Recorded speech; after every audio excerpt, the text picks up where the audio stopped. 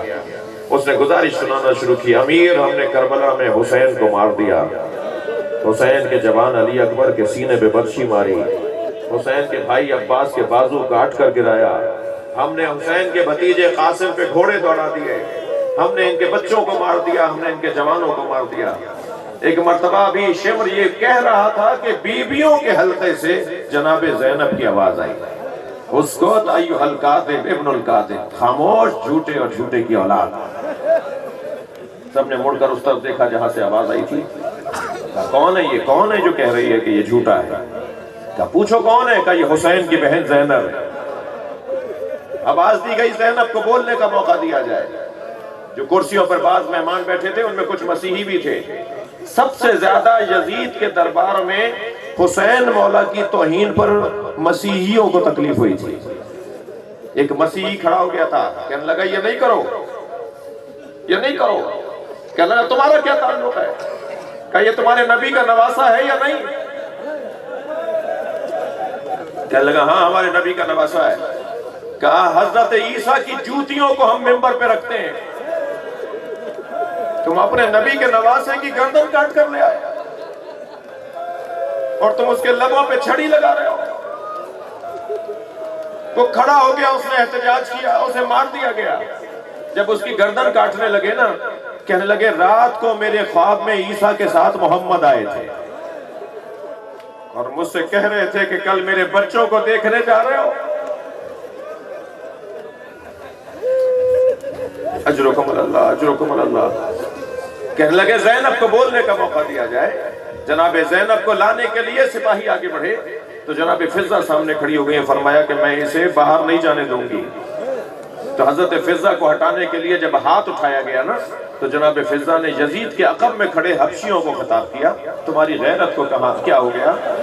تمہارے قبیلے کی عورت کو مارا جا رہا ہے، تم کھڑے دیکھ رہے ہو۔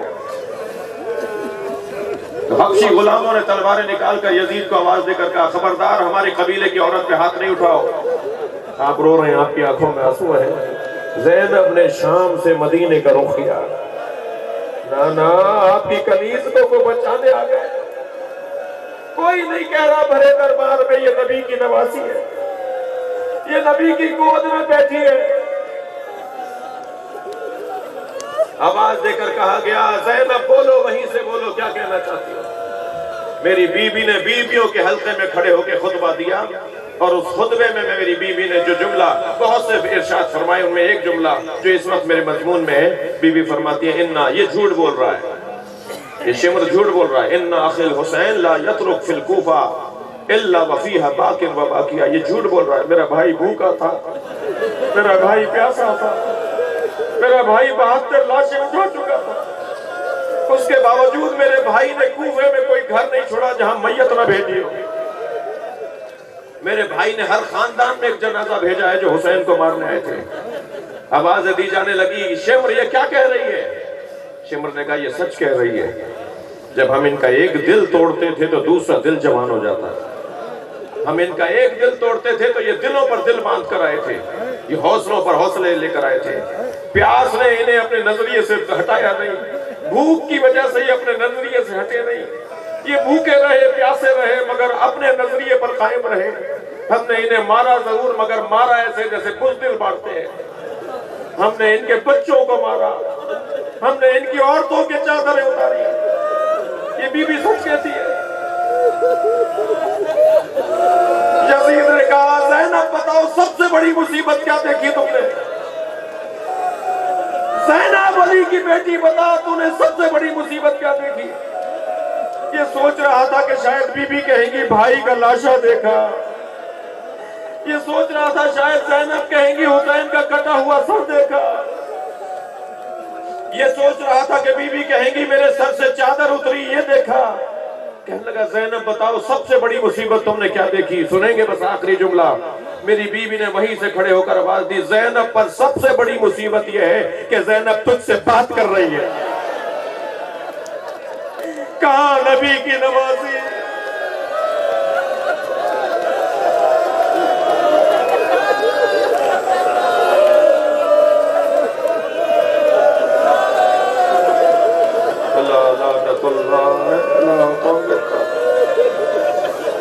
یا اللہ ان نمازوں پر رحمت نازل فرما، رونے والوں کی توفیقات میں اضافہ فرما، امام زمانہ کو ہم سے راضی فرما، مجلس میں موجود مومنین کی حاجات، خاص طور پہ بانیان مجلس، ان کی بہن، ان کی پھپھو بیمار ہیں، اور آپ سب کے ذہنوں میں جو دعائیں ہیں، حاجات ہیں، انہی روتی بھی آنکھوں کے ساتھ، انہی آنکھوں میں آنسوؤں کے ساتھ جناب زینب کا واسطہ، یا اللہ تجھے سیدہ زینب کے پیروں میں لگی ہوئی خاک کا واسطہ، یہ سارے حاجت مند آئے ہیں، سب مانگنے آئے ہیں، ان کے حاجات کو پورا فرما، جن کے بچے نہیں ہیں انہیں بچے عطا فرما، جنہیں اولاد نہیں ہے، جن کے اولاد ہیں ان کی اولاد کو بہترین تعلیم، تقوی، روزگار، صحت فرما، مرحومین کی مغفرت فرما، امام زمانہ کے ظہور میں تعجیل فرما، ربنا آتنا فی الدنیا حسنۃ وفی الآخرۃ حسنۃ وقنا عذاب النار۔